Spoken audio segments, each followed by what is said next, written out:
গেছিলাম সাপটিবাড়ি হয়ে কালমাটি পাকার মাথা। এটা মূলত লালমনিরহাট জেলার সাপটিবাড়ি হয়ে ঢুকতে হয়।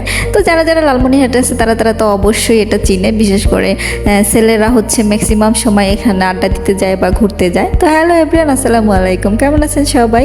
আশা করি সবাই ভালো আছেন, আমি আলহামদুলিল্লাহ ভালো আছি। তো আজকে হচ্ছে কলেজে গেছিলাম, কলেজ থেকে হঠাৎ করেই হচ্ছে প্ল্যান হয় যে হচ্ছে সাপটিবাড়ির দিকে যাবে। আমি মোটেও জানতাম না, তারপরেও হচ্ছে আমি যেহেতু কখনো যাই নাই তাই হচ্ছে চলে আসলাম বন্ধুদের সাথে। আমরা বন্ধু বান্ধবী মানে সবাই ছিলাম। তো হচ্ছে এখানে হচ্ছে আমি মূলত ভাবছিলাম হয়তো দেখার মানে অন্য কোনো জিনিস হবে, আমি মোটেও ভাবিনি এটা হচ্ছে নদীর পার। তো এটা হচ্ছে কিন্তু ধরলা নদী, ঠিক আছে, ধরলা নদী এটা। তো এখানে হচ্ছে ওই ওপারে যে দেখা যাচ্ছে এখান থেকে হচ্ছে মানে নৌকাতে করে মানুষ পারাপার হয়, এই জন্যই এটা হচ্ছে পাকার মাথা বলে। আর জায়গাটা হচ্ছে কালমাটি বলে আর কি, যেটা আর কি এখানকার স্থানীয়রা নাম দিছে কালমাটি পাকার মাথা। তো এখানে এসে দেখলাম হচ্ছে অনেক সুন্দর জায়গাটা, আর ভালোই লাগতেছিল, মনোরম পরিবেশ ছিল।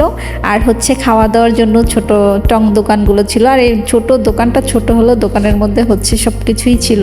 কি খাবো, আইসক্রিম, চটপটি, ফুচকা, মানে টু যেটা একটা মানুষের যা যা পছন্দ সব কিছুই ছিল। আর এখানে হচ্ছে আমি ঝালমুড়ি খেয়েছিলাম, ঝালমুড়িটা স্পেশালি আমার খুব ভালো লাগছে। তো এখানকার হচ্ছে ছেলেপেলেরা হচ্ছে যেমন জাল দিয়ে মাছ মারতেছিল, তা আমি বললাম একটু মাছ মারো দেখি, তা মারলো না, মাছ মারা দেখা হয় নাই, কেমন মাছ ওটা আমি বলতে পারবো না। আমি শুধু দেখতেছিলাম যে কত দূর দূরান্তে বাড়ি, আর বাড়িগুলো যেগুলো দেখা যাচ্ছিল প্রত্যেকটা বাড়ি হচ্ছে মনে হচ্ছে পানিতে ডুবে গেছে। এই সময়টা কিন্তু পানির সময় ছিল, এখন বৃষ্টি হচ্ছিল টানা, কিছুদিন বৃষ্টি হওয়ার পরে এত পানি হয়ে গেছে। আর না হলে ম্যাক্সিমাম সময় নদীটা আরও সামনের দিকে থাকে আর বাকি জায়গাগুলো চর হয়ে থাকে।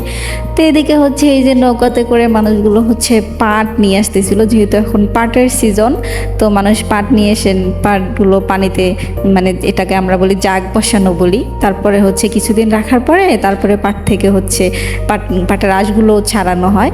তো লোকগুলো হচ্ছে নৌকা দিয়ে হচ্ছে পাট পারাপার করতেছিল, আশেপাশে অনেক পাট দেখতেছিলাম। এখানে ছাগলগুলো দাঁড়িয়ে আছে আমাদের সাথে সাথে। তো ছাগলগুলো হয়তো ভাবতেছে তোমরা কেন শুধু, আমরাও দেখি। তো এখানে অনেক কিন্তু ছাগলও ছিল। আর এখানে বেশিরভাগ আমি যেটা দেখলাম যারা হিন্দু সম্প্রদায়ের আছে তাদেরকে আমি এখানে বেশি পাইলাম আর কি, ওরা অনেক বেশি আসে। তো এই তো বহুরূপী ভাই, এই মানে ঝালমুড়িওয়ালার আবার ইউটিউব চ্যানেলও আছে, আমি তো দেখে অবাক। তো ঝালমুড়ি খাইলাম, তো ভালোই লাগলো। আর উনিও অনেক ফানি লোক, এই জন্যই হয়তো বা ইউটিউব চ্যানেল খুলছে।